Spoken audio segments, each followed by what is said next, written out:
To Washington now, US correspondent for the Australian newspaper and US Sky News contributor Cameron Stewart joins us. Cam, great to see you. Day 2 of the impeachment trial in the Senate now. Donald Trump's comments from Davos, a vintage Trump saying that he'd love to be there and stare at their corrupt faces and even called them scumbags. I'm sure that's probably not unexpected, is it? No, it's certainly not, Laura. Donald Trump was in fine form this morning. He also said that he wouldn't mind if witnesses were called, which is interesting because Republicans, of course, spent a lot of time yesterday making sure that the Democrats didn't get their motion across the line to call witnesses. But I think Donald Trump also said that if witnesses were called, there'd be big national security issues because it invokes executive privilege and things like that. So I think Donald Trump was really just having a bit of a lend of the reporters, frankly. I don't think he wants witnesses to appear, and his attorneys certainly will not let him appear in what is a very, very partisan process. Cam, is this going to be, in a time sense, relatively straightforward in that there'll be a few days of arguments coming from the Dems and then a few days of arguments coming from the Republicans, and then it all kind of wraps up within the space of about 6-7 days, so towards the end of next week? Is that how you're reading it? Well, Pete, it all depends on one key thing. About halfway through the trial, there will be a vote on whether to call witnesses and documents.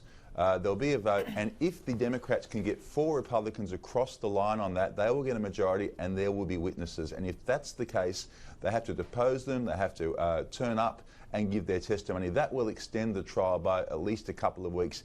If that's the case, the great question, of course, is will that be the case? Will the Democrats get the numbers for that? If not, you're absolutely right. It should be over almost in about 2 weeks' time, almost in time for President Trump's address to the nation on the 4th of February.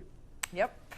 Well, the 4th of February will certainly be one to watch, absolutely. Now, you say only 4 Republicans across to see if they can see if witnesses can be called. Who are we talking about? Are we talking about from the Justice Department? Are we talking about the former Defence Minister? Who's likely to be called if those Republicans do allow, essentially, witnesses? Well, the Democrats have about 4 on their list, but the 2 main ones, Laura, are Mick Mulvaney, the acting Chief of Staff, and of course the former National Security Advisor John Bolton, because John Bolton left the White House on bad terms. He called the so-called uranium controversy a drug deal.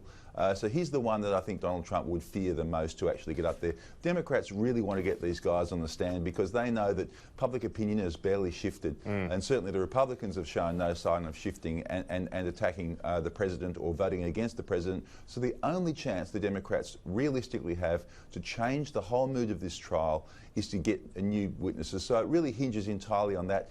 If they get new witnesses, of course, I mean, no one knows what they're going to say. It might not even help their cause very much. So, you know, it's inconceivable at this point in time that Donald Trump will not be easily acquitted by the Senate, which of course needs a 2/3 majority to throw him out of office. When you're talking about public opinion there, Cam, are you talking about cut through? I mean, I remember when we were crossing to you at the start of this whole process and the needle wasn't moving at all when it came to public interest, just from the ordinary folk out there.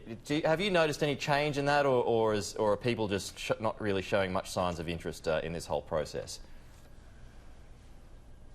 Look, Pete, I don't see any sign that the public is paying any more attention. I mean, they've heard all these arguments before in the House, you know, and I mean, they're hearing it all over again in the Senate in a very, very long-winded way. I mean, even the senators are bored. I mean, yesterday was spectacular.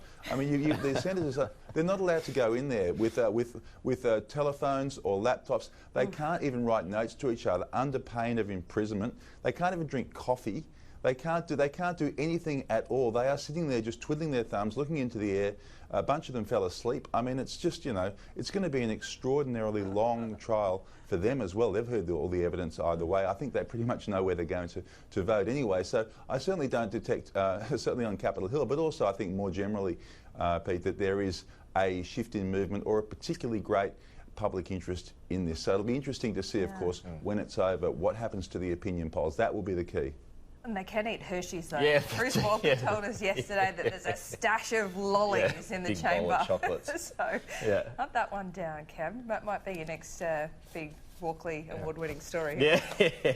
Appreciate your time.